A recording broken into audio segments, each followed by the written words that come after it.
maybe 2,000 or 3,000 years, at least for me, I thought history slowly kind of becomes mythology and probably anthropology after some time.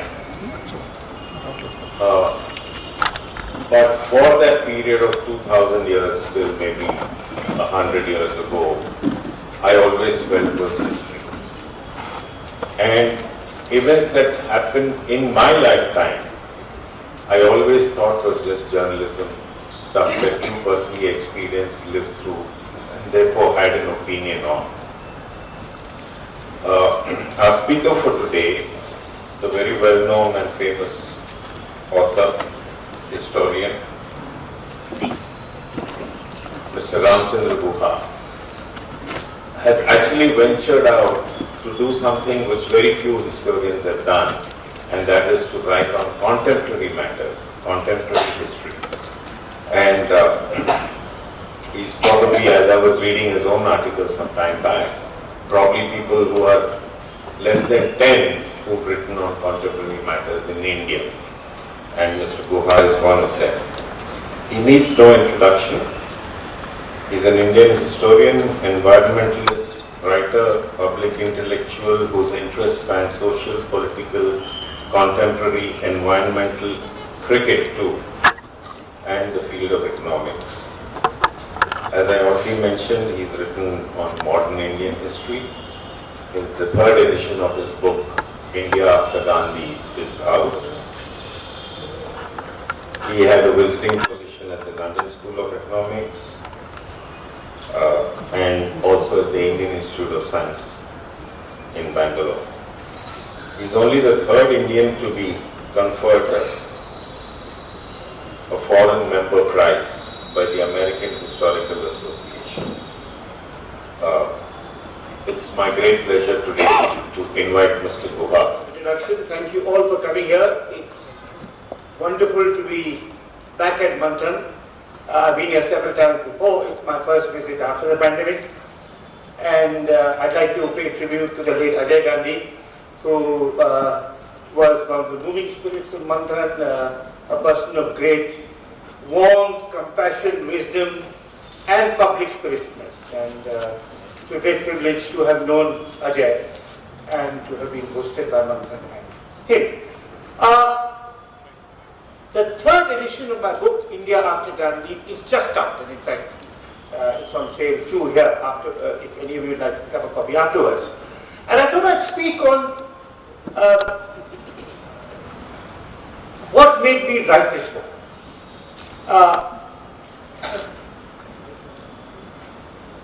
Traditionally, as was said, Indian historians have shied away from writing about the very recent past. And in fact, in most universities, including our finest universities, there was a kind of arbitrary division between history and the other social sciences, whereby when the clock struck midnight on 15th August 1947, history ended and political science and anthropology began. So sociologists did not, or political scientists, did not usually venture backwards before 1947, and historians take scrutiny on before 15th August 1947. It was a kind of lakshman rekha, which by convention and custom you did not cross. Now, we became independent in 1947. In the 1950s, and possibly even in the 1960s, this chronological division between history and the other social sciences probably made sense. You know, we were a new nation, anthropologists were looking at the operations of caste, political scientists were looking at the evolution of the constitution and the electoral system and party politics, and historians, it was too soon to judge what was happening to the country. So they looked backwards, and of course they looked at ancient India, medieval India, and above all at colonial India, at the epic battle between the Raj and Indian nationalism. And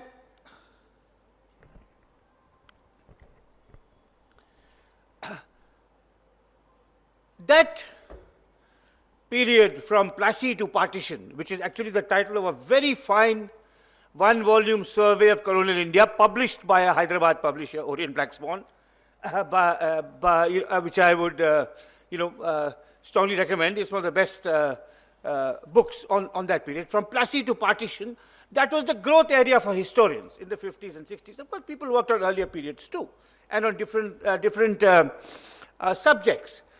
Now, as I said, in the 50s and the 60s, perhaps it makes sense for historians to observe that Lakshman Rekha. But as the 60s gave way to the 70s, and the 70s to the 80s, this arbitrary division continued to be observed. History was divided into three periods. Those of you who have studied history or read about history would know conventionally Indian history is divided into three periods: ancient, medieval, and modern. And there were debates as to when prehistory gave way to the ancient India, when ancient India gave way to medieval India, when medieval India gave way to modern India. And there was a very vigorous controversy about, and the coining of a term early modern, to talk about the transition between medieval India and modern India. But the boundaries were porous when it came to the earlier periods. But when it came to modern India, the end point was fixed, 15th August 1947. But by the time we reached the 80s, surely it was time to look back at the first or second decade after independence. If you look at when something changes from being current events to history, a rule of thumb would be a generation's distance. I was a student during the emergency in Krea University, I in Delhi, which was the capital, where the president of the student union was arrested, where there was talk about Indira Gandhi, Sanjay Gandhi, the police force, where reports of forced sterilization came. So all through the emergency, I was an undergraduate student. Then in my final year, the emergency was lifted, there was the elections, and almost my first political memory is of, as an 18-year-old, attending an election rally in Maurice Nagar Chowk in the university, where among the speakers were Atal Bihari Vajpayee and Vijay Lakshmi Pandit, who had broken with her niece to help found the Janata Party, broken with her niece Indira Gandhi.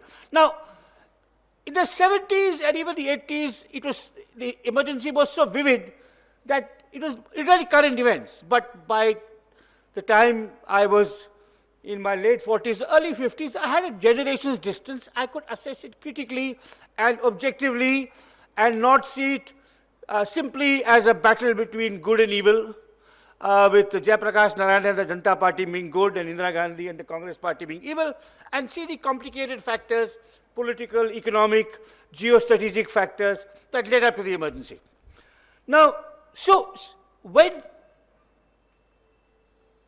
the Republic was 30 years old in the 1980s, historians were still not interested in the 1950s at all.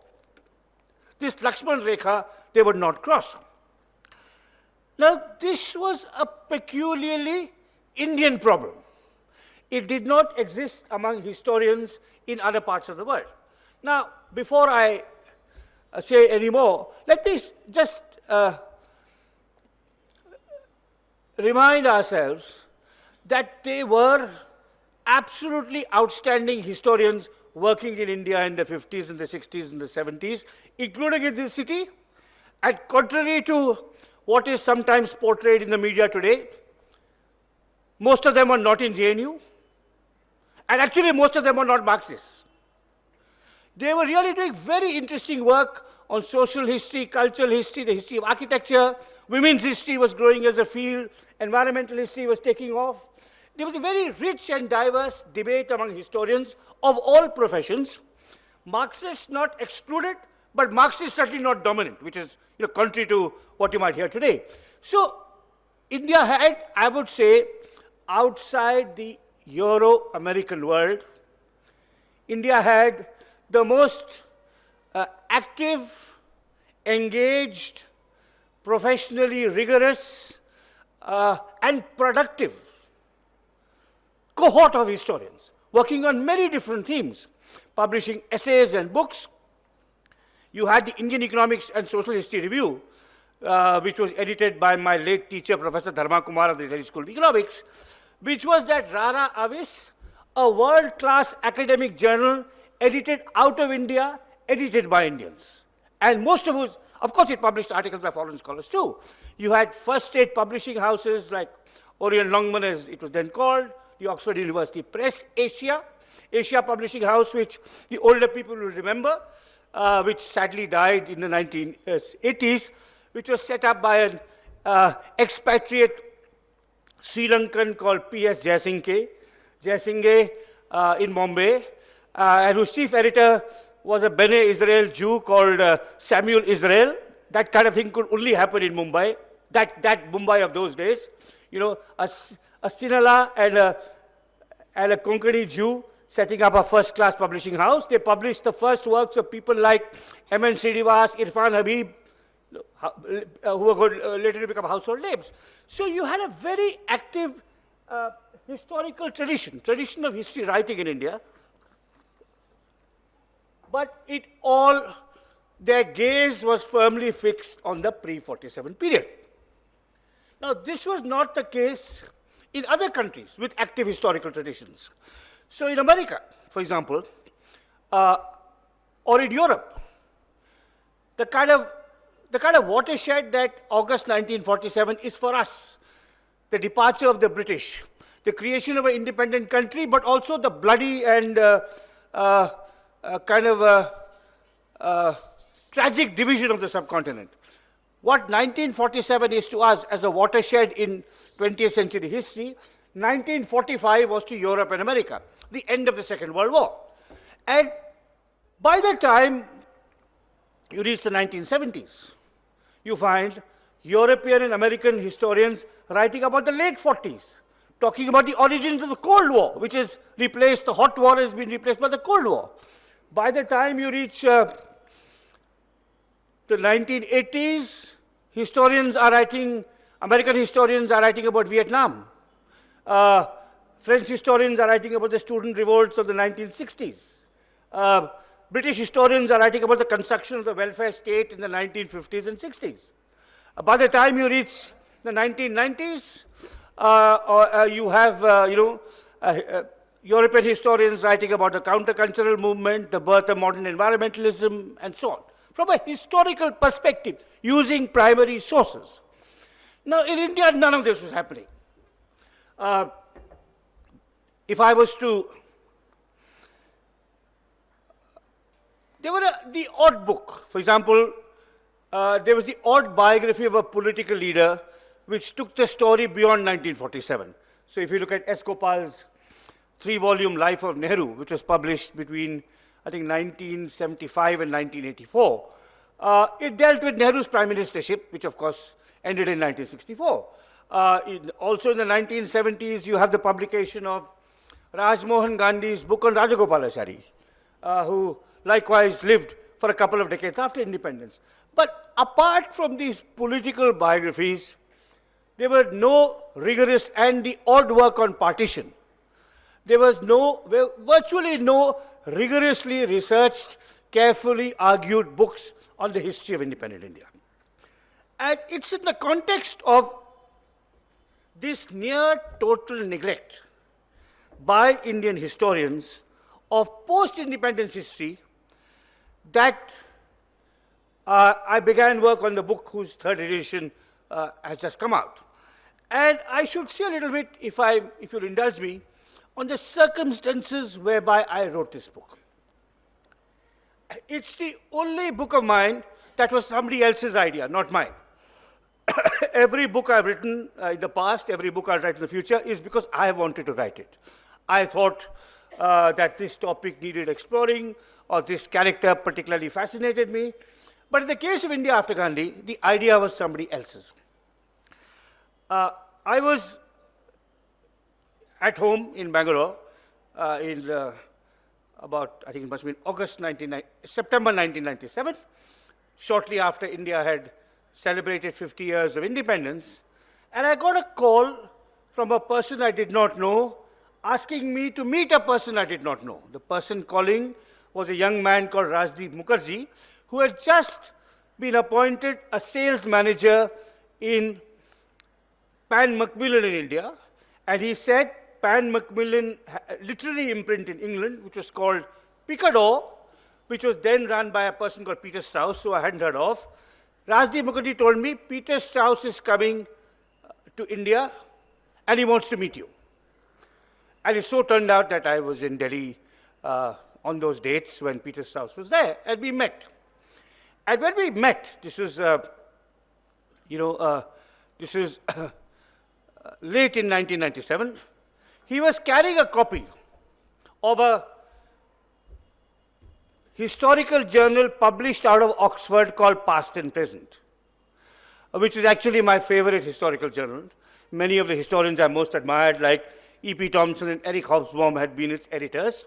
And I had just published an essay in that journal with the title, Cricket and Politics in Colonial India. And it was that issue which Peter Strauss was carrying. So we sat down and he asked me, what are you writing now? And I said, I see you've got that article in Past and Present. I'm expanding that into a book. He said, no, don't do that. Write a history of independent India. And I think there's some people here who know me quite well, and I am never at a loss for words. It takes a lot to stun me into silence. But that suggestion, do not write on cricket, write a history of independent India, I was gobsmacked. I didn't know what to say. And since I was struck dumb, as it were, Peter Strauss continued. He said, is it not true that India has completed 50 years? Is it not true that the survival of some kind of democracy in these inhospitable conditions of poverty and inequality is a sort of miracle? I said, yes. He said, is it not true that with economic liberalization, the economy is growing? I said, yes. Is it not true that now that you've completed 50 years, one can look back at the 50s and 60s with some critical distance? I said, yes. He said, is it not true that Indian historians neglect the post-independence period totally? I said, yes. He said, then why don't you write this? Write a book on post-independent India. So I said, give me a little while and I'll think about it. And I went back to Bangalore, and a few weeks, I thought about it seriously, and a few weeks later, Peter Strauss called me and said, would you like to write this book? And I said, I said, it seems a good idea. He said, send me a proposal. So I wrote up a proposal, and the working title of my book at that stage was A Functioning Anarchy, A History of India, actually 1937 to 2000, not 1947. And a functioning anarchy, some of you will know, is a phrase used by the economist John Kenneth Galbraith, who was ambassador to India in the 1960s, to describe our country. So I set up the proposal, and he liked it. A contract was signed in March of 1998, with a delivery date of May of 2002, 4 years later. Now, and I began work on the book. Now, reflecting 25 years after this book was commissioned, I'd like to share some thoughts about how I approached the project, what I did, what I found, and so on and so forth. And again, in this, following this thread of reflection, it seems to me that in approaching this task, I had some advantages. The first advantage was that actually I had no formal training in history. My degrees are in economics and sociology. I have an MA in economics and a PhD in sociology. And my doctoral research, which was published as a book called The Unquiet Woods, I'm happy to say there are a few copies still in print, actually started in the 19th century and came down to the present. So it began, my PhD thesis in sociology began with a study of the Chipko movement, which was the environmental protest movement in the Himalayas in the 1970s, and sociologists were mandated to do field work and look at contemporary stuff. Historians were supposed to look at the archives. So I was not supposed to look at the archives, but while doing field work among Garhwali peasants, I discovered that there was a long tradition of protest going back to the 19th century, which was carried in folk memory. And when I went to the archives, I found documentation of this. And my thesis and my first book became a narrative extending over almost a century about peasants and forests and social conflict in the Himalaya. My next book was a biography of Verrier Elwin and the tribal question in modern India. And Elwin comes to India in the 1920s and dies in the 1960s. So one advantage I had was, unlike formally trained historians, I had already written books breaching that Lakshman rekha. We started well before 1947 and came, so I wasn't deterred by, I enjoyed archival research. So although my training was in sociology, my methods were those of a historian, really looking at primary sources in different archives and different kinds of, sources of different kinds of provenance spread out across India and the world. So that's, I think, one advantage I had. The second advantage I had was that I was not a narrow specialist.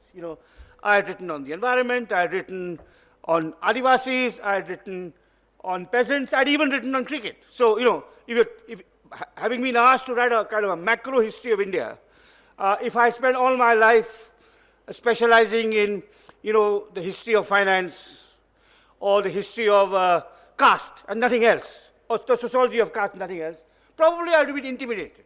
So I think that's the second advantage in retrospect I had. A third advantage is that I had started writing for a general audience. I had moved back to Bangalore in 1995.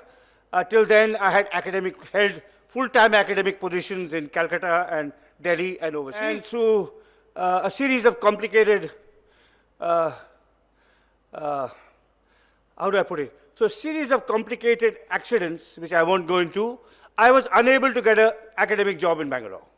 And I had started making a living writing a column. And I enjoyed bringing my research to a wider audience, which many academic historians were uncomfortable about because they preferred writing for their peers. So that's, I think, a third advantage I had. And the fourth advantage, and probably the most important, is that when Peter Strauss of Picador asked me to write this book, I was exactly the right age. I was 40, not too young or callow, and not too old and jaded or tired either. I had enough experience, and I had the energy to embark on this project. So I began. But against these advantages, I faced some major challenges, which I should say a little bit about. The first was the scope of this exercise. I mean, it's entirely unsurprising that when it was first suggested to me, I was, stunned into silence. Because the history of the whole country, such a large, diverse, complicated, conflict-ridden country with so many different dimensions, a history that would not just be one decade, not just about Nehru and his politics, or not just about Indira and her politics, but about the whole period, a history that would be comprehensive, which would seek to bring in many different dimensions, society, politics, culture, economics. So it was, it was far more, although by that time, I had been a practicing academic for 2 decades. I had written several reasonably serious books. This was, in terms of scope, it was far more complex and daunting than anything I'd done before. And for a long time, I actually thought I would not write it. And the book took, I missed many deadlines, and though the deadline was 2002, eventually it went to press only in 2006. And for a long time, the notes that I gathered and which I was synthesizing were in a large folder on my laptop called Mythical History Book. Because I wasn't sure I'd ever bring this off. So I think that was one challenge, which was a kind of, you could say, a conceptual challenge. How does one write not a kind of a kunji, not a textbook, not a kind of flat, boring narrative of important events, but a kind of a richly textured history of all of India since independence. So that was a kind of a conceptual challenge. And the second challenge was methodological. Where are the sources?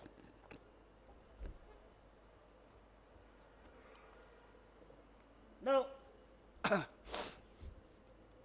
if one worked on the colonial period, as I said, a vast majority of Indian historians worked on the period between Plassey and partition. The sources were rich and abundant, particularly the public or official or government sources. So if you were to walk into, Hyderabad may be a special case because this was a princely state. But if one walked into, shall we say, the Maharashtra State Archives in Elphinstone College in Kalagoda, where I've worked quite a lot in the past, you would find huge masses of records.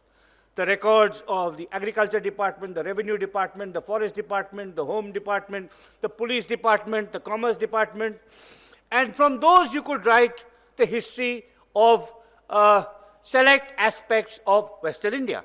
Likewise, if you worked on North India, you would go to the Uttar Pradesh archives in Lucknow. If you worked on Bengal, you would go to Writers' Building, where the West Bengal State Archives were. So the British, as you know, were meticulous record keepers. And most modern historians used colonial era records to reconstruct the history of that period. But the records of the Indian state virtually didn't exist. They were in ministries. If you went to National Archives, everything ended in 1947. Likewise, if you went to the Maharashtra State Archives in Mumbai, there was nothing from the Mantralaya. It was all pre-47 stuff. So I had to, certainly the state archives were not available, nor were the private papers of our two most influential prime ministers at that time. Nehru's papers and Indira Gandhi's papers were both closed. Even their official papers were closed, and the family did not allow historians access to them. After S. Gopal, no one had access to the Nehru papers, and no one has ever had access to the Indira Gandhi papers. So, so either state records were not transferred to the public, for public use, although in other countries there was a rule whereby after 30 years these had to be opened up.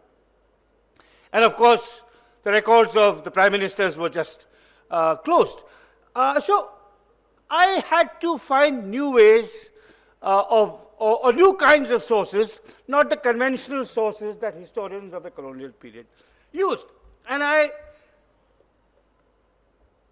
for my work, I drew upon 5 kinds of sources in particular. And I'll say a little bit about each one of them. Although state public records were not available, the Nehru Memorial Museum and Library, which was set up by a fine historian, B.R. Nanda, and nurtured by an even finer historian, Ravindra Kumar, had collected the private papers of more than 500 influential, important, controversial Indians working in different fields.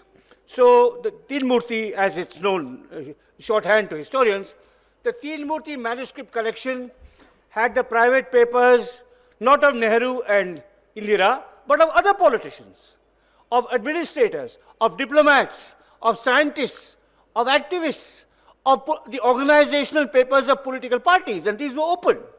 So I could not get Nehru's papers, but there was a huge collection of the papers of Chakravarti Rajagopalachari, which was in Teen Murti. And Rajaji was, for some of this period, a close associate of Nehru, and for some of this period, a bitter political critic of Nehru. And of course, he was a man of very wide interests with many different contacts. So, writing about, it was a kind of a proxy to writing about Nehru and Nehru's administration and the 1950s, when you did not have Nehru's papers. Indira Gandhi's papers were not available. They were closed by the family. But the papers of Indira Gandhi's closest advisor, P.N. Huxar, had been opened by his family. Unlike Sonia Gandhi, P.N. Huxar's daughter was happy to have her father's papers available. And here they all were. A huge collection. So, on the whole issue of the supersession of judges, on the Bangladesh war, on the split in the Congress party, on the princely, the abolition of privy purses, and many, many other things. So they were a kind of a handy proxy for the Indira Gandhi papers, which of course the family would not just allow anyone to see.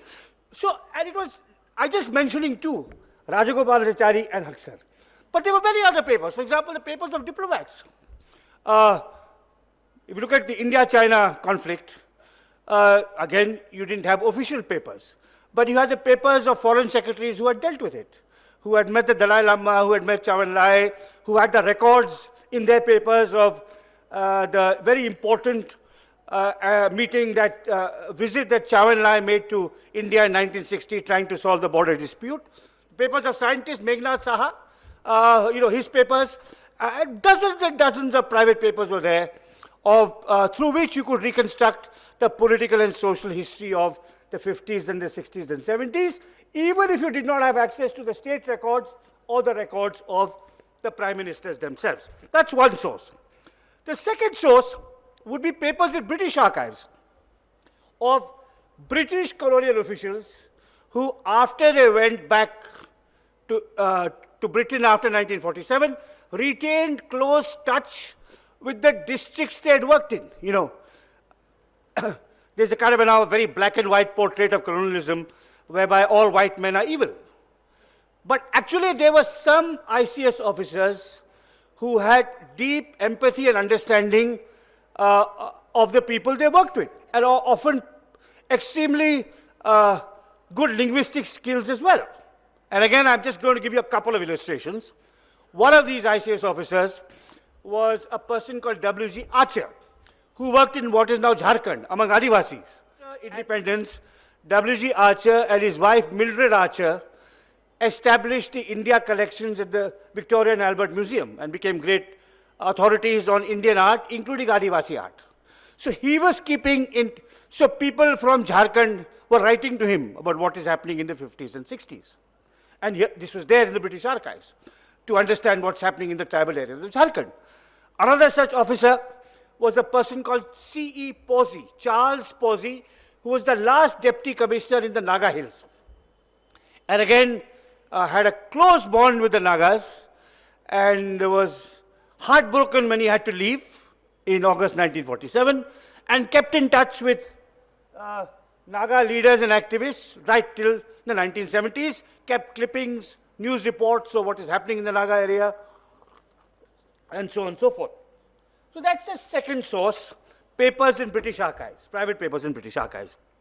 Third source would be the rich runs of Indian newspapers and magazines, which also were, many of which were held in the Nehru Memorial Museum and Library. I'll just give you one example. One of my favorite chapters in the book has to do with the 1952 elections, the first ever general elections, which were scornfully dismissed as the biggest gamble in history, because never before had a largely poor and illiterate population voted. And many observers, not just Western, even Indian observers thought that it would never be followed. But they were they were like a real feast, a festival of argument, of contestation, of debate. You had incredibly charismatic leaders, both on the side of the Congress, particularly Nehru, but in the opposition, the socialist Jayaprakash Narayan, Shyama Prasad Mukherjee of the Jan Sangh, A.K. Gopalan of the Communist Party, and so on, and people voting for the first time, the excitement of people voting for the first time. And this I captured through the newspapers.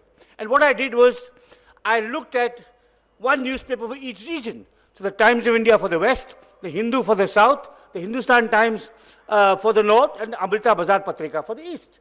So newspapers and magazines were a very valuable source. A fourth important source was government records and reports, including Lok Sabha debates.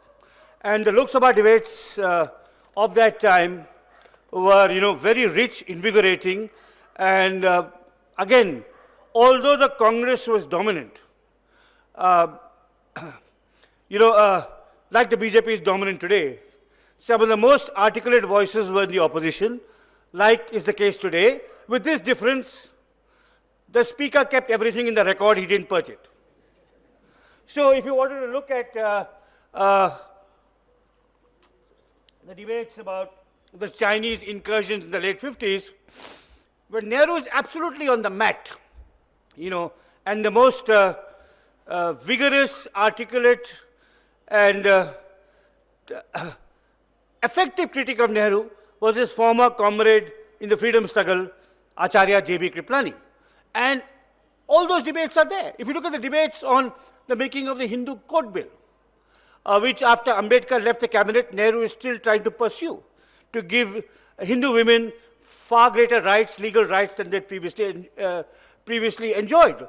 And the reform of the Hindu Code Bill is again opposed by the most, some brilliant parliamentarians on the right. N.C. Chatterjee, the father of the communist Somnath Chatterjee, makes some superb speeches. Or the whole debate on linguistic states. And if you look at the speeches of P. Ramamurthy, the communist, or Congress dissenters like N.V. Gadgil. So government reports and documents, including parliamentary debates, were an important source. And finally, the last important primary source I should mention is scholarly works by anthropologists and political scientists. I mentioned that historians did not venture into the 50s and 60s and 70s.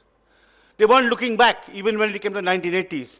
But in those decades, the 50s, the 60s, and 70s, the formative decades of the making of the Indian Republic and the reshaping of our political, economic, and social order, you had first-rate anthropologists and political scientists doing field work and studying what was happening. So you had political scientists studying elections, looking at party politics, a kind of a snapshot study of the Congress in 1967, which a first-rate American political scientist called Myron Weiner did. And what are the relations between different state units? How are members mobilized? How is good performance rewarded? Or anthropologists, Indian and foreign, studying the caste system in different parts of India in the 50s, in the 60s, and 70s. So if you want a picture of how the caste system is changing and how the low castes are asserting themselves, these anthropological studies were a very rich vein. And they became a primary source for me, writing in 2002, a study in the 1950s of, shall we say, the domes of Banaras.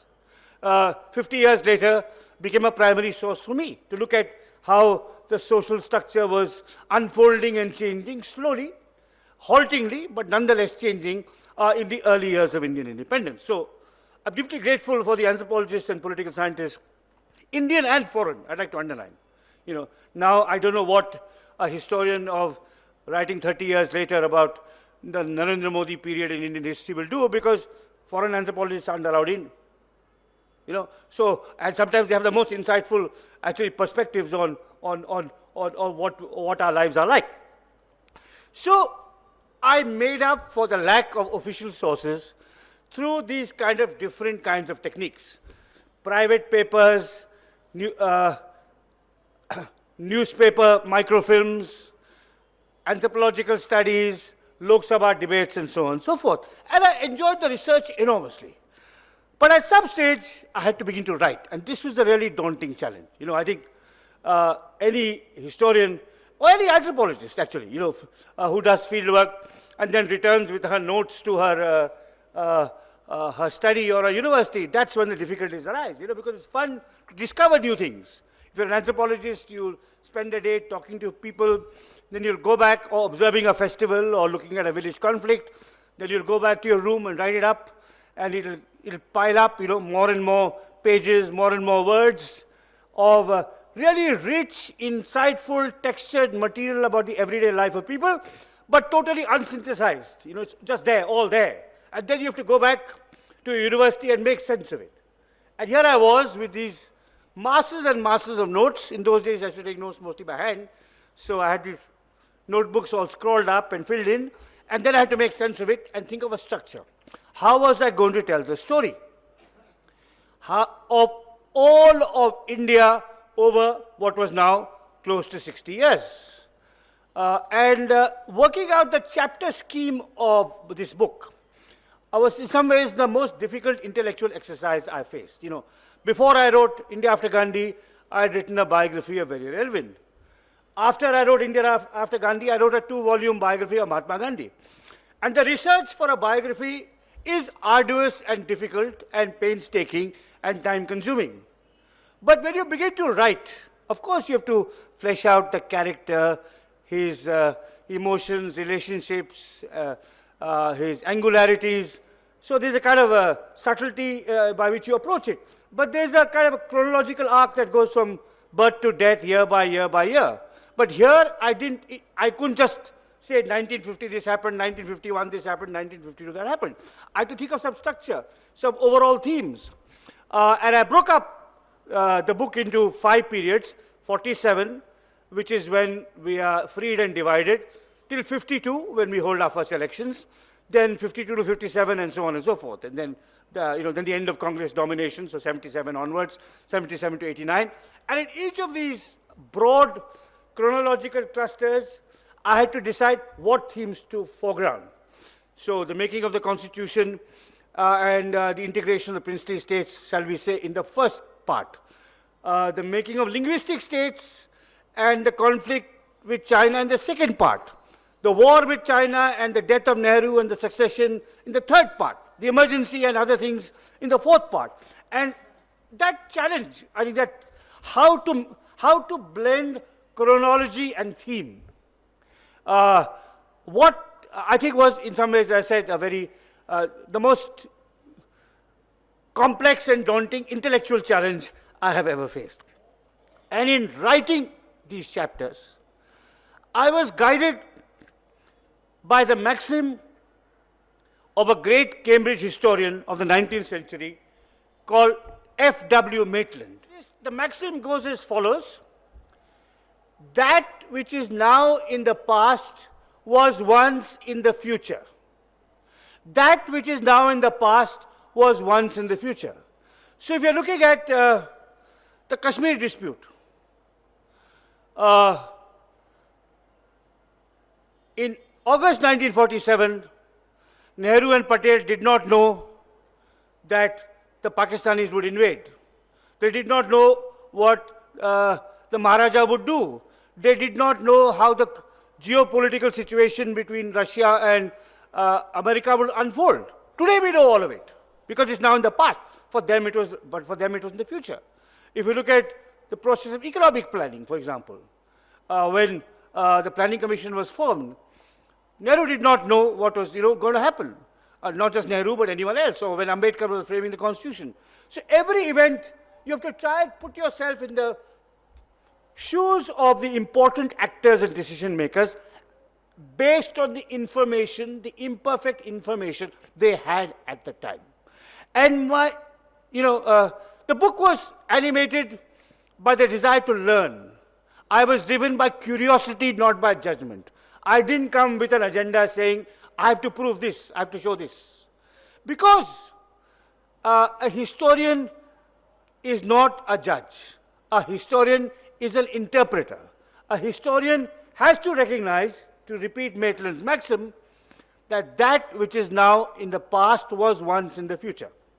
And in many ways, this book was my discovery of India. I was born 10 years after independence, and I was finding out new things all the time. I think one of the reasons this book has lasted all these years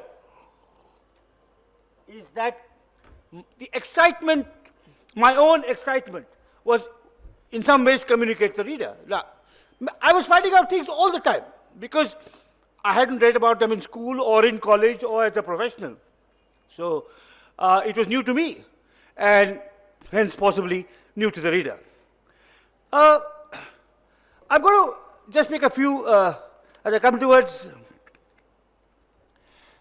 the end of my talk.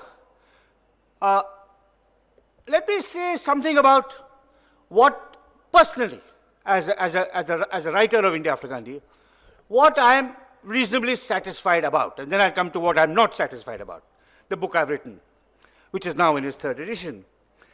I think I could write the book in the way I did, in part because I was not trained as a historian.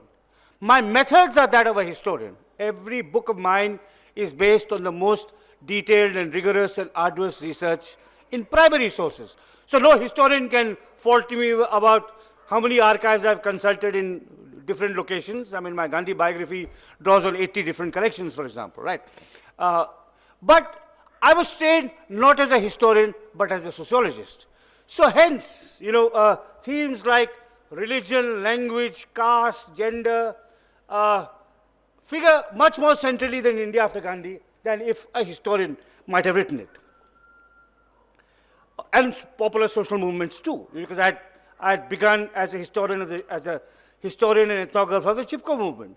So my book is, of course, about high politics, but it's about the linguistic movement. I mean, there's a long section on Potti Sriramulu, someone who is commemorated in this city, stuff about the anti-emergency movement, the farmers' movement, and so on and so forth.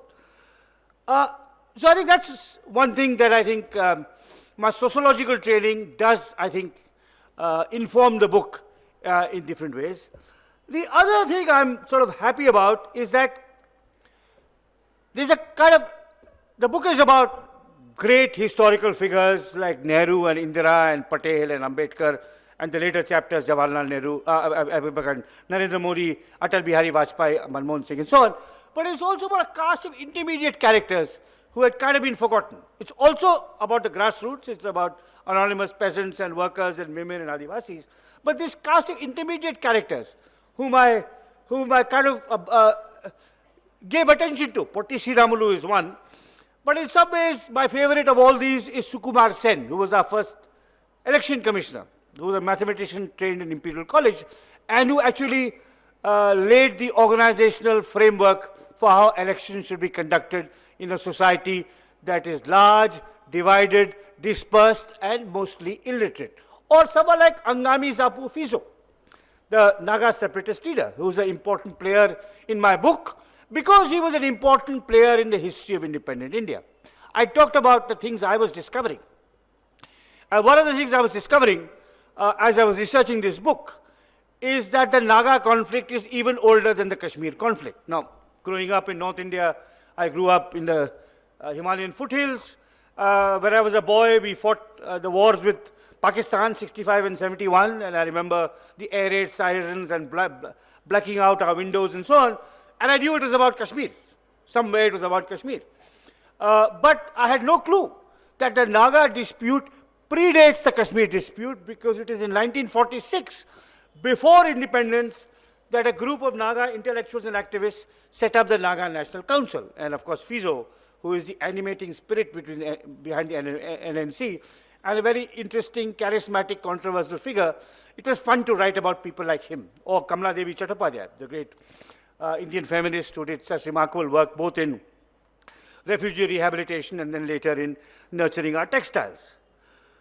And I think, in some ways, if I was to indulge in a little bit, I hope not excessive, a little bit of self-praise, the thing I'm happiest about in the writing of India after Gandhi is that when I wrote the chapters on India's dispute with China and the chapters on India's dispute with Pakistan, I wrote those chapters not as an Indian, but as a historian.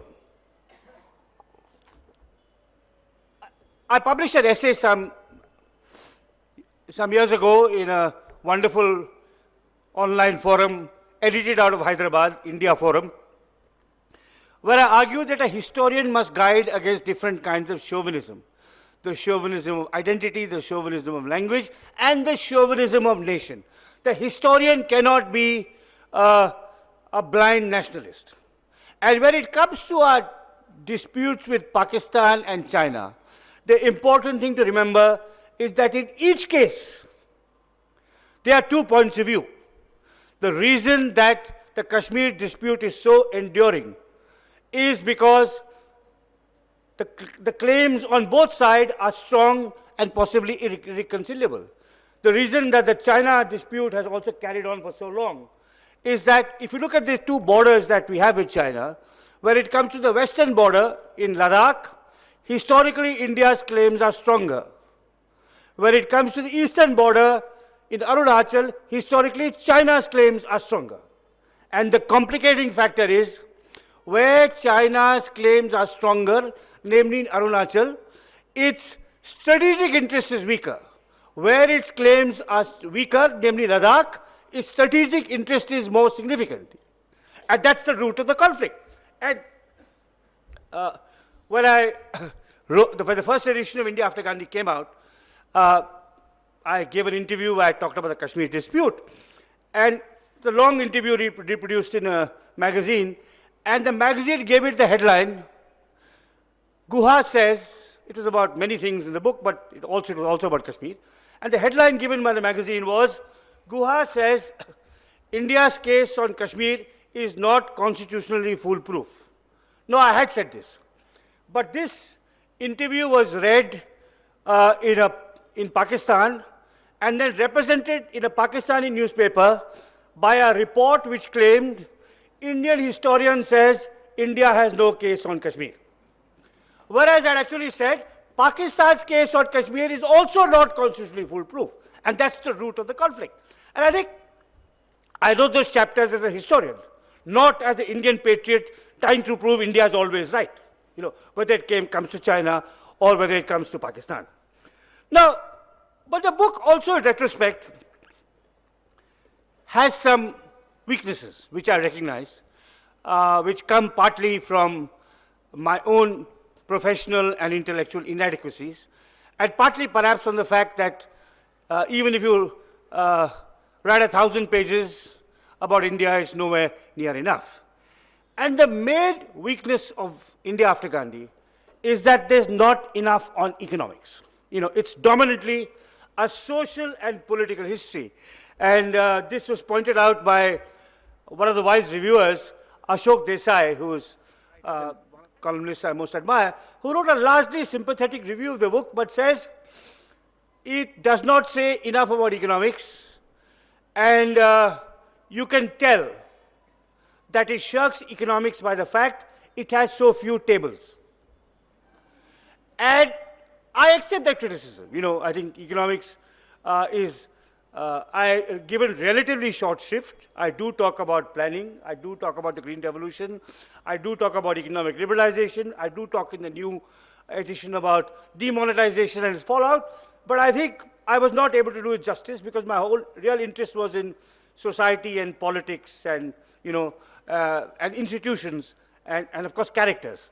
And I hope that Indian economic historians who have observed that Lakshman Rekha of August 15th as scrupulously as other kinds of Indian historians now step into the breach and really write more seriously and rigorously about the economic history of India since independence. So,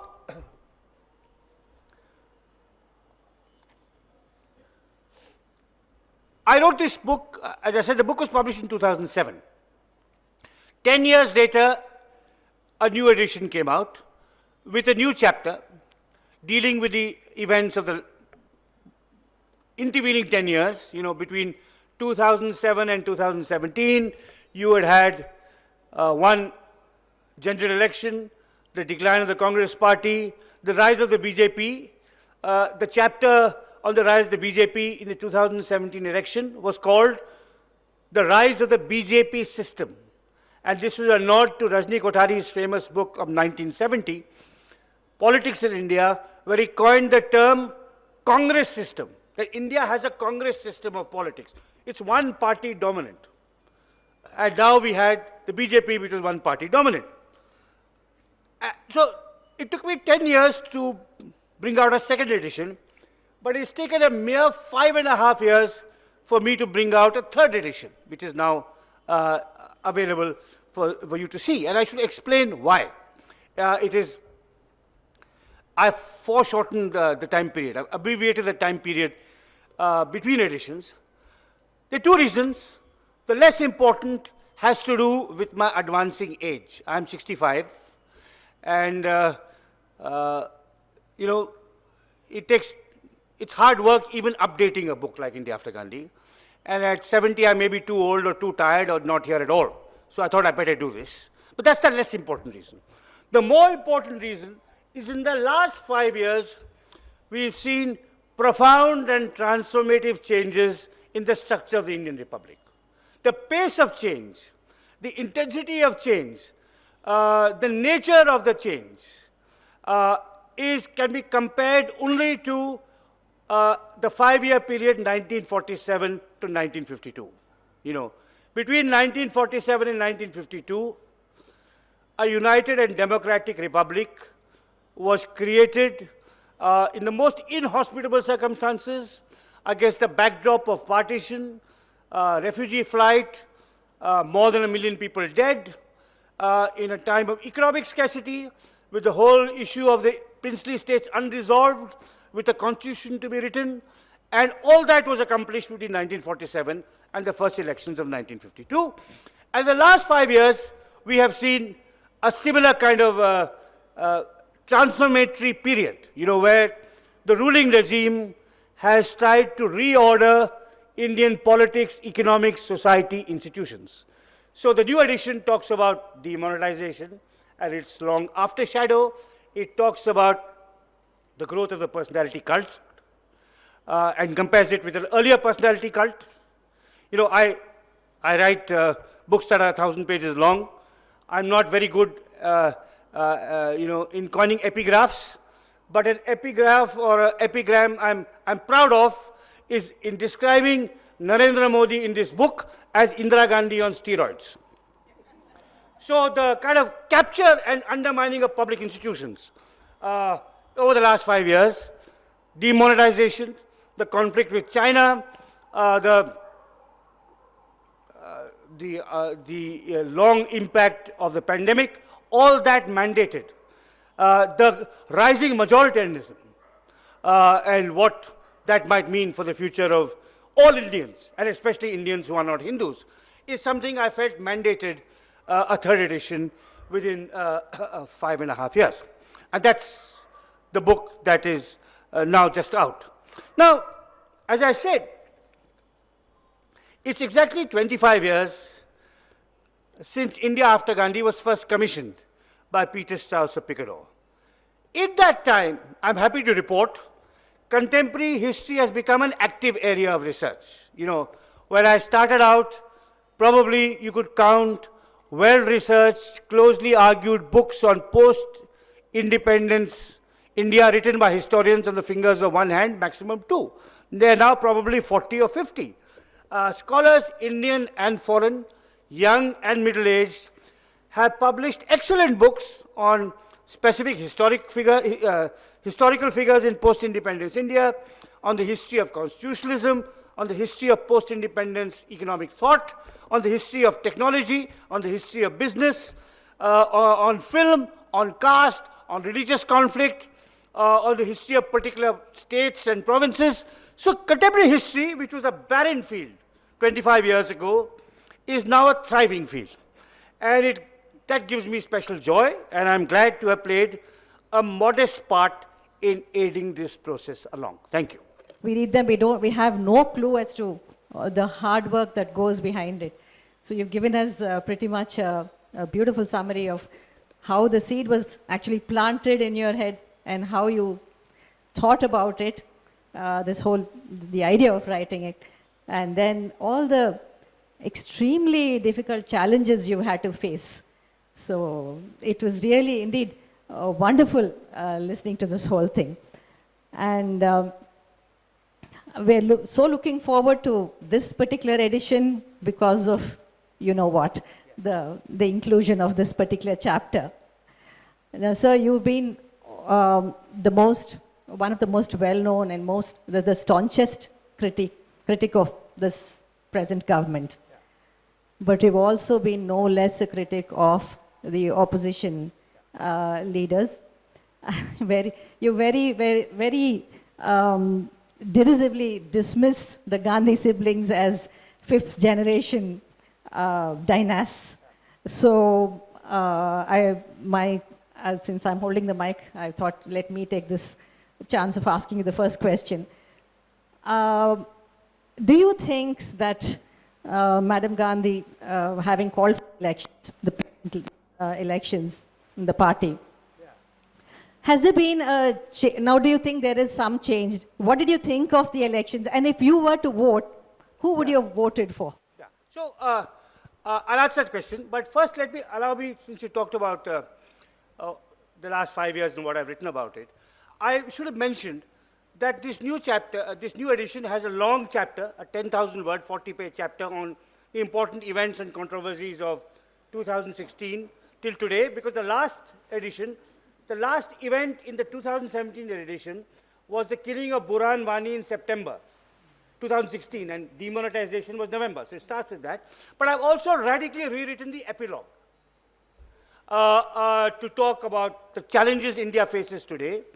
I have said this is the fourth major crisis of the Republic, the first being partition, the second being the 1960s and the war with China and Pakistan, and the food crisis and peasant rebellion, the third being the emergency. So this is the fourth major crisis. And I've also, this is not advertised in the text, I've also, so the epilogue is more bleak than previous epilogues, and I've also changed the subtitle of the book. So the book was called India, A History of the World's Largest Democracy. It is now called India, it was called India After Gandhi, A History of the World's Largest Democracy. It is now called India After Gandhi, A History. And if there is a reprint, there won't be a new edition. If there is a reprint in 6 months or a year, I might change the subtitle again to make it factual rather than boastful, and to make it longer. It will be called India After Gandhi, A History of the World's Most Populous Nation. Right. So from that you can tell. Now, I don't want to really get into, in this talk, I mean, there may be other fora for what to do about the Congress party, and are my criticisms of the Gandhi family too harsh? And so, I mean, in some other forum, I'm happy to talk about it, because it's a work of history. But since you asked, one of the Indians I most admired, whom I'll not name, who died during the pandemic, was a remarkable public servant, one of the finest public servants in the history of independent India. And if those of you want a further clue, he did not live in Hyderabad or Andhra, or he was not in the Andhra Kada, but Telugu was his mother tongue. And he told me shortly before he died about the Congress under the Gandhi family. He said, and he came from a great family of patriots too, he said, they do not have my respect, but they will still have my vote. Because ultimately, okay, so anyway, but I don't want to get into that anymore. Okay, sir, I understand. Okay, we leave because the the floor alternative would be voting for you know whom. We'll start with some questions. Any hands raised? Yeah. Please keep it brief. About this history, what is the role of a bias in history? What about Having a bias. bias? Like, Yeah. So there are biases. We are humans. But a historian, when writing a work of history, and must be faithful to the sources. The sources may throw up things that you don't like, that make you uncomfortable, that disturb your prejudices, but you must reveal them. You must talk about them. So the bias must be suppressed to the extent possible. You must have a more open mind. You can never suppress your bias fully because you're human. But in my case, my biases are much more obvious in my columns than in my books. So, because there you're trying to, you're trying to argue, you're trying to convert. Here you're trying to inform and you educate in a book of scholarship, you're trying to educate yourself. So, to the extent possible, you must try and limit your bias. You must not begin with an agenda. I have to show this. Too much history writing, both in the past. And I'd like to say this. Hindutva, I've written a column on Hindutva history which will come next month. And I've talked about their agenda. And their agenda, I'll say this, I'll tell you very clearly. Now, what is Hindutva history? It has three tenets. When it comes to ancient India, India led the world. In philosophy, mathematics, science, statecraft, it led the world, so it will lead the world again today. That's ancient India. When it comes to medieval India, every Muslim warrior and chief was evil and perfidious. Every Hindu warrior and chief was noble and virtuous. When it comes to modern India, Gandhi and Nehru bad, Savarkar and Bose good. So, all right. Now, but Marxists also had their biases of a different kind. And incidentally, I have been a critic of Marxism longer than I have been a critic of Hindutva, and much longer than I have been a critic of the Gandhi family. Because I grew up with Marxists who tried to force me to look in certain ways. When I started working on the Chipko movement, my Marxist teacher said, "Are you crazy? Environmentalism is the bourgeois deviation from the class struggle." Right. So ideology is pernicious. Party affiliation for a historian is even more pernicious. But of course, you'll have your biases, but you must try to suppress. So, considering the past few years, which probably happened after you formed your image of the country, as well as these events happened very close to you, how do you ensure that, what are things that you did to ensure that your biases were not put into the chapters that have happened recently? Yeah, probably need a generation's distance to write history. So my chapters on, the new chapters of the second and third edition are historically informed commentary. They're not, because the primary sources are not available, and they may never be available. You're right. So I would say that probably the earlier chapters have less of my biases than the later chapters. Even though even here, I've not tried to write it, I've tried to write it, and I've also tried to write collections. So this point I made about Narendra Modi being Indira Gandhi on steroids comes from a sense of what happened in the past, or the issue that this is the fourth major crisis of the Republic. And there are aspects of our crisis today that are new, that are not to do with BJP versus Congress, that are independent of them. So, for example, the North-South divide, whereby the more prosperous, progressive, less patriarchal parts of India have an ever-diminishing voice in our politics and our public life. Now, this emerges by looking at the history of the last 70 years.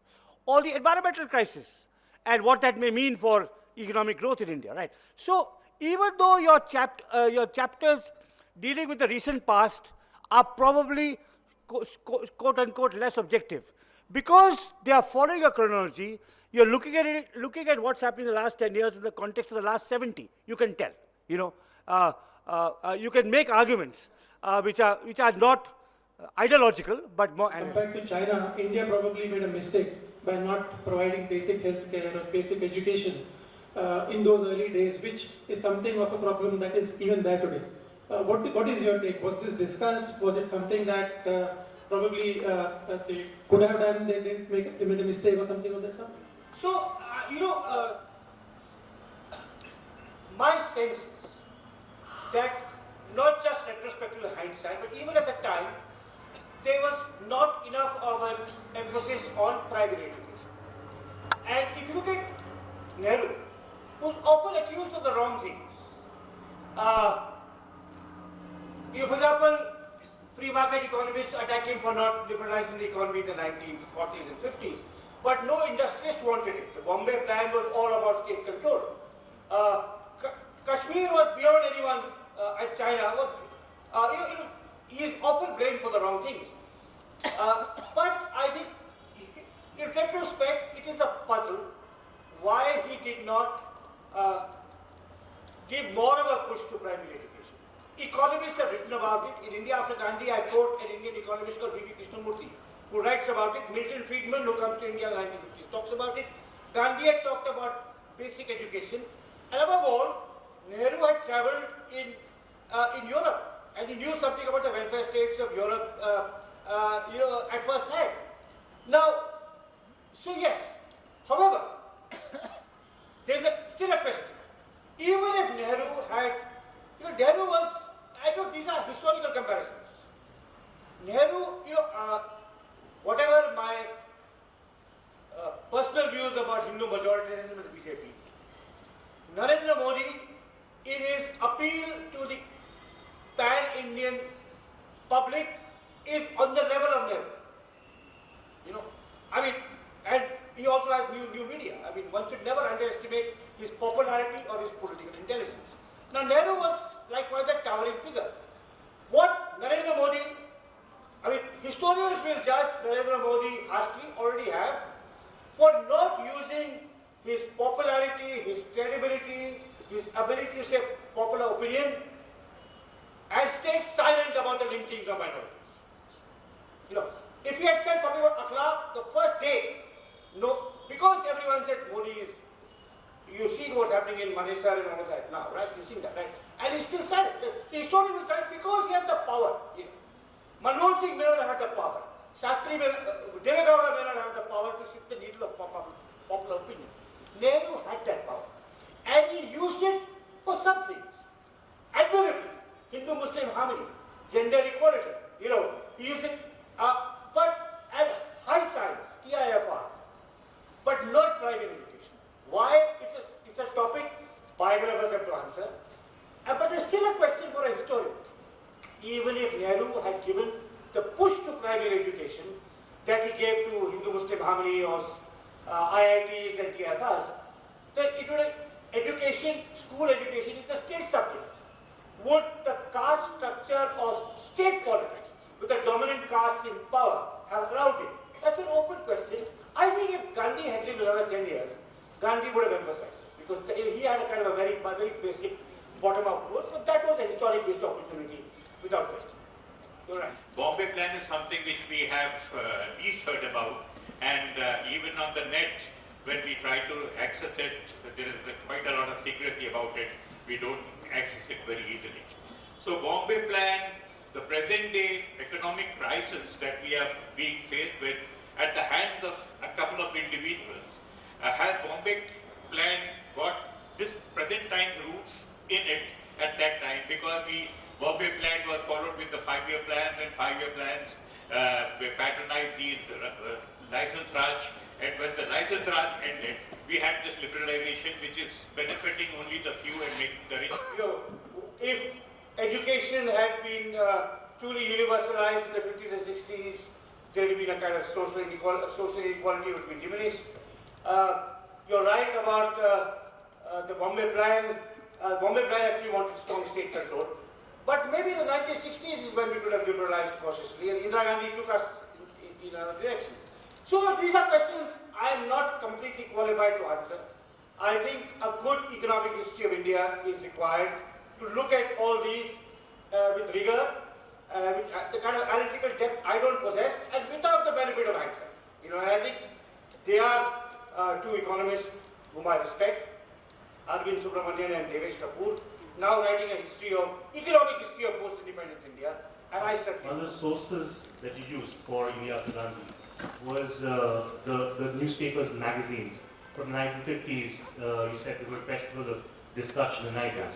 How does that compare with what we have today, and the role that those institutions are playing in why you would change the pattern of your So, I mean, there's an obvious answer. What would be interesting for the historian, 30 years later, writing about the 2000s and 2010s, is they'll have to be much more alert to using visual materials. You know, clips, social media posts, videos of what is happening. You know, for example, the media today is not as unfree as the emergency, mostly because of social media. We know about the lynchings in Manesar not because any newspaper or TV channel will cover it, but they are brave, independent journalists posting it. So I mean, that will be interesting to see how, Really not aligned in the east, but it is aligned in the west. Could you please draw some light on that? Yeah, so I like that, right. It has strategically between India and China, right. There's the west and the east. The conflict originated because in the 1950s, China wanted to build a highway across Aksai Chin, linking its two troublesome provinces, Xinjiang and Tibet. Now, and of course that was discovered by India, and India was outraged by the opposition leaders and so on. And in the east, China's claim was stronger. It was Tawang, which is Arunachal, which is great historic monastery center, traditionally paid tribute to Lhasa, which is now part of China, right? And India recognizes Tibet as part of China. So China could argue that large parts of Arunachal are actually part of China, but we don't care if we occupy it because we don't have a strategic interest. And here, well, Ladakh, our historic claims are much older because, you know, the pre-colonial states in Ladakh actually controlled Aksai Chin, not the Chinese states. And you know, this. And actually, when Chawal Lai came to Delhi in 1960, that's what he said. He said, we will overlook your transgressions in the east, you overlook our transgressions in the west, and we'll arrive at an agreement. And that was not possible for several reasons. One was that we were a democracy and they were not. So Chawal Lai and Mao could decide the border, but Nehru had to discuss it in Parliament, where of course the opposition said not one inch to China, right? And that still remains the issue, you know, that so that's really the kind of, crudely speaking, the nub of the border. Yeah. If you look at nowadays, the institutions are hollowed down, or probably appropriated, or under attack under this regime. So, do you think that historians play a significant role, and especially ICHR and other funded bodies, the research bodies? So, how are they going to remain independent if their funding is being stopped? So, you know, the two parts of history are very narrow-minded, but it's not. But the hollowing out of institutions is worrying. So the institutions, the subordination of independent institutions to the ruling party. So institutions like the bureaucracy, the police, the media, the judiciary, regulatory bodies, tax authorities, is election commission is unprecedented in its scope. Indira Gandhi did it to a fair extent, and this is another level, hence Indira Gandhi on steroids. Now, there are two ways of looking at this. One is Indians, in India historically, family, caste and religion are very important in public life. So, they determine institutions even at a small level. So you'll find in Bangalore, if the chief minister is of a particular caste, it's likely that the commissioner of police will be from that caste. Right. So in India, building impersonal institutions was always going to be more difficult than in the West, where they may have an actual cultural tradition of building transpersonal institutions not dependent on family and religion and so on. Right. Because they've nurtured it. So, and it becomes harder and harder because of the abuse of state power by successive governments. Now, again, this is a question that political scientists will answer. But I talked about Indira Gandhi's suborning of the institutions. From the 90s, many of these institutions recovered their independence. The judiciary, the media, the real flowering of the Indian media was actually in the 80s and 90s and beyond. I mean, till about 2000. There's a wonderful book by Robin Jeffrey, which also talks about the growth of the Indian language media. That's when independent investigative journalism started. That's when the Supreme Court started asserting itself. The Election Commission became autonomous and independent. Right. Now, so one theory, it's not my theory, but it's a theory that resonates with me, offered by a political scientist friend of mine, is that institutions are more autonomous when you have coalition governments at the center. If you have a party with 350 seats led by an authoritarian figure, that's a problem. Now, coalition governments are actually also much better for federalism.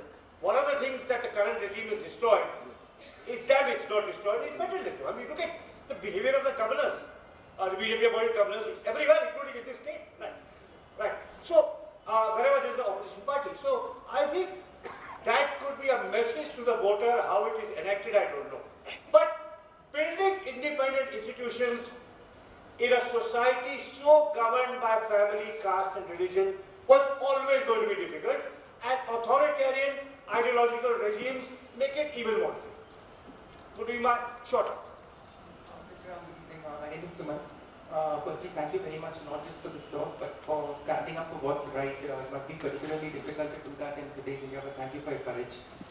My question, sir, is a takeoff from the previous question that the gentleman asked about the lack of focus on primary education and healthcare in the first 2 decades of our independence.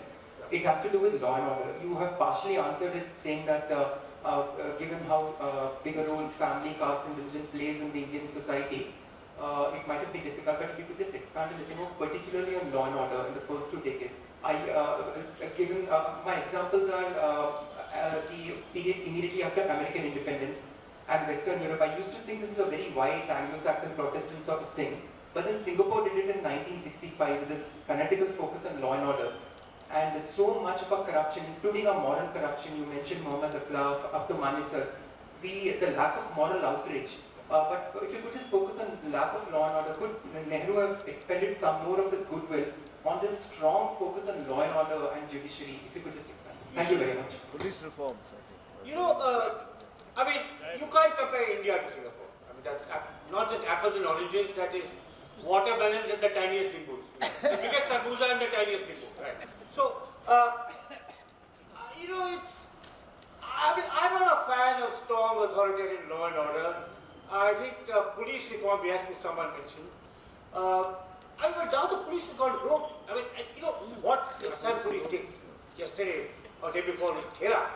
Other states are doing it. I mean, the Delhi police will do it under the, if Aam Aadmi Party has control. I mean, Telangana police was recently, you know, they just were harassing people of the opposition party. So this is something which is very worrisome. In fact, I cannot tell you how to fix it. But the decline of institutional credibility and autonomy, not just the police, but our regulatory bodies, as showed in the NRE case, what it portends even for our economic growth. You know, economic growth requires a level playing field. It requires credibility of regulatory institutions. You know, it's beyond me to give solutions. Indian history. And do you think that what is happening today is something which was, you know, a build-up and was bound to happen? Yeah. What you're talking about, law and order, about institutions crumbling, castes growing, family ties growing, that these are things which were already there and, you know, they've just become stronger as time has gone on. Do you think that now political parties realize their strength and have started, you know, imposing on all institutions and taking over everything? A reckless political experiment. Uniting India, running it democratically, was always going to be very hard and very difficult. But nothing is preordained. You know, I think things, I mean, if you lived through the emergence of the 1960s, I mean, there'd be people here, I remember the 1960s, there were people here who remembered even better than me, right? It seemed that we'd collapse, that there'd be balkanization, civil war. So I'm not saying, I mean, there are resources of that can, you know, renew and revive India. But they are major impediments, apart from what you added. If you, apart from the things you mentioned, if you look at the rise of majoritarianism, I talk about this in the new edition. Gandhi and Nehru's emphasis on interfaith harmony was always going to be an uphill battle. I mean, it's the most admirable and noble aspect of Gandhi and Nehru. You know, I think that's what Nehru shared with Gandhi. One of the reasons Nehru was chosen by Gandhi as his heir is that he did not have a sectarian bone in his body. Unlike many of the others in the Congress, you know, I mean, I should say a little bit about this because this is so pernicious, this kind of WhatsApp history positing Nehru versus Patel. You know, what was distinctive about Nehru that Gandhi recognized was unique among the Congress leaders at the time? He was a Hindu who was trusted by Muslims. He was a man who believed in gender equality, and he was a North Indian who understood the needs of South India. Right? So, I mean, but that's part of that greatness. But it's going against the current, right? And not just going against the Indian current, against the South Asian current. If you look at the region, India is in a region dominated by religious majoritarian states. Sri Lanka and Myanmar are Buddhist majoritarian states, whereby law and practice non-Buddhists are second class. Pakistan and Bangladesh are Islamic majoritarian states, whereby religion and practice non-Muslims are second class. And India is becoming a Hindu majoritarian state, approximating the region. You know, we're becoming like our neighbors. You know, and I think that maybe that's part of the problem. You know, I mean, it may be just in the origins of partition lie the rise of Hindutva. I mean, you can't roll it back. it's now up to Hindus really to understand where this path will take us. Yeah, just look at Myanmar and Sri Lanka. I mean, Sri Lanka was in the 1970s by far the most advanced state in South Asia. Education, health, which were mentioned, gender equality. Sri Lanka, if there had been no civil war in Sri Lanka, Colombo and not Bangalore would have been the software capital of Asia, right? So I think what particularly becomes a majoritarianism, it is Hindus who must recognize. Whether they will, one does not know. I mean, because they are so taken up with this idea of, Hindu pride, Hindu glory, and so on. But it is, I mean, essentially, it's not just democracy, the top dressing on the inhospitable soil. Secularism and pluralism are also top dressing on inhospitable soil. So it's always going to be a rapid battle. It doesn't mean we lose, necessarily lose, but it will always be a painful, complicated, difficult fight to carry. I have a question. How difficult is it to write contemporary military history? Because we view as China, we lost the battle. In 65, we don't know who won. But actually, is it difficult to get the original sources? And how It is. It's very difficult. And I'd say probably, having said that economic history is a weak suit, I'm not really oriented towards writing military history either. I mean, there are chapters in my book. But I'd urge all of you who are interested in military history to read two excellent books by Srinath Raghavan, who did a great Manthan discourse on Kashmir. Yes. Was that live or was that Samvad he did. Yeah, oh, he was live, right? So you know he did a wonderful discourse on Kashmir, outstanding, and rightly got a lot of play. But his book, Nehru's Wars, War and Peace in Modern India, and his book on Bangladesh, give you a sense of how to write good military history, which understands technology, strategy, geopolitics, and is not jingoistic. I mean, there are still limitations because the Ministry of Defense sources are not available and so on. But I think the work of Srinath Raghavan is a model of how to approach militaries in the Indian context. Yeah. Two more questions, one here and one there. First of all, I'm sorry I came late. Sir, I'm back from the Kurukshetra, and in my findings, I lost 2 kgs of weight and still I am sick. I could not get any evidence of the Kurukshetra war happened, but what I found is Thanesar was attacked by Tibetans in 600 AD. Huh? Thanesar, the part of Kurukshetra. You see, we are only dealing with post-47 period. Okay. And the second one, small question, sir. Yeah. I think the people in USA and UK, they have changed their mindset. They are no more following what is called white man's burden. Yeah. They are continuously electing Indians, whoever is having good talent, even Bangladeshis. Is my thinking right? Yeah, good. I just had a very simple question. You talked about in your book, it is more about socio-political kind of a backdrop for the history that you have written. Then you said that economic history was missed. And Not missed, underplayed. Understand. Okay. There are 2 chapters. So, you think a technological component also for historical study of India after Gandhi would be significant and would play a big role? Of course, absolutely. So, if I may, last question at the back. So, I think, absolutely. One of the things, if I may mention, while I was writing India after Gandhi, I recognized that many things I could not do justice to at all, not just moderate amount of justice, but not at all. So, with the help of the philanthropist Manthan, I started a foundation called New India Foundation, which has now published 30 outstanding books by scholars, including a wonderful book on Urdu women writers from Hyderabad. All right. But also a great book on the history of the IT industry, a fantastic book on the history of capitalism, a history on the Telugu film industry, and many others. So just look at that website, you will find many of the topics, a very good institutional history of the TIFR. It's also part of the New India Foundation. So just go to newindiafoundation.org and you'll see that many, now as I said, now this is the growth area. Now fantastic work is coming. and much of it will, go beyond what I've written. It will challenge, amend, refute, whatever I may have said. And that's The all. undeclared emergency.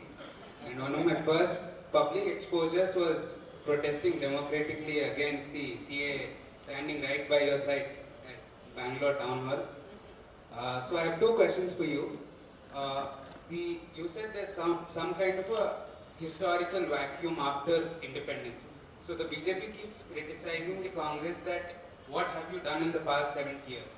Is it because of the lack of proper historiography and the Congress not able to put it forward? Yeah. Or have they not really done a good job in development and governance? The second one, the Naga issue is something that's not as mainstream as the Kashmir. They pride themselves as the headhunters. So what do you think would be an amicable solution for Just to comment on the dynasty. And I don't want to get into Rahul Gandhi per se. But there is one issue which people don't recognize, which is linked to your first question. Which is, how do I put it? A handicap that the Congress faces in challenging Narendra Modi when they are run by a fifth generation dynasty. If you talk about the undeclared emergency, they'll say, what about Indira Gandhi? In fact, when the attack of the BBC happened, the BJP spokesman said, don't you remember Indira Gandhi banned the BBC? If you talk about the Chinese incursion today, they will talk about Nehru. If you talk about Rafael, they talk about Rajiv Gandhi and Bofors. For argument's sake, let's say the Congress was led by a Naidu, a Rao, a Shetty, a Hooda, anyone. None of this, the BJP would not talk about the past, they would have to talk about the present. So part of the distortion of the debate is this. Of course, they don't talk about the good things that Nehru might have done, right, or Indira Gandhi might have done. But this is a problem, I think it's a millstone around the neck, or not just of the Congress party, but even of argument about the past. And of course, partly the Congress is responsible. Gopal Krishna Gandhi, I don't know whether he's spoken at Manthan, but he's a person many of you will admire. Famous, put it brilliantly, he said, the Congress disowned Patel, hence the BJP has misowned Patel. The Congress, particularly, now I'll say something about the dynasty, since I'm in Hyderabad. Why was the airport here named after Rajiv Gandhi? It could have been Narasimha Rao. It could be Tyagaraja, for God's sake. It was NTR. It could be, why? Because Sonia Gandhi, particularly, and Indira Gandhi, only for them the Congress was just there, not for Nehru. Nehru had great admiration for all his colleagues. Read the preface to the Discovery of India and what he says about what he learned from Kriplani and Azad and Patel and Rajendra Prasad and Narendra Dev. So that is part of the problem why the history is distorted like this, because of the dynastic culture of the principal opposition party. So it's much harder for anyone to talk about, what actually happened. And so it's easier for people to think history began in 2014. Your second question, which is about this man, Naga issue. This is very interesting. I'll just say just something very broadly. There are 6 parts of India that did not want to be part of India. It started with Tamil Nadu actually. Then you have Nagaland, Kashmir, Mizoram, Punjab, Hyderabad. No. Sorry. I disagree on that. It was not a popular movement to give Hyderabad separate. I disagree with that. It was an elitist movement and it's described in my book. So not a popular grassroots movement, no. There I would disagree. But, so here you had, okay, now what is the model we follow for Nagaland? It could be like Mizoram. But how do you get them in? And there are ways. One way, which is suggested by a very wise Indian called George Verghese, who's now dead, who was, of course, sacked by Indira Gandhi in the emergency, a very remarkable man. He said, let their passport say Naga Indian. That's it. I think something like that can be found. Why should we have this obsession with centralization? Let every state have a flag. Karnataka has its flag, Nagaland can have its flag, Kashmir can have its flag, Telangana can have its flag, and every American state has a flag. Does that make them less patriotic? So something like that, a symbolic acknowledgement of their deep their devotion to their own cultural memory and history, and the history of sacrifice. Now, at this could even let the passport say, Naga Indian. Well, so what? Right? So I think this is, and because it's been 25 years and there's been a ceasefire, it's a very uncertain ceasefire, and I think clearly they can't be independent, but clearly there are issues that are unresolved. And I think generosity in any conflict of this kind, the generosity has to come from the stronger part, which is the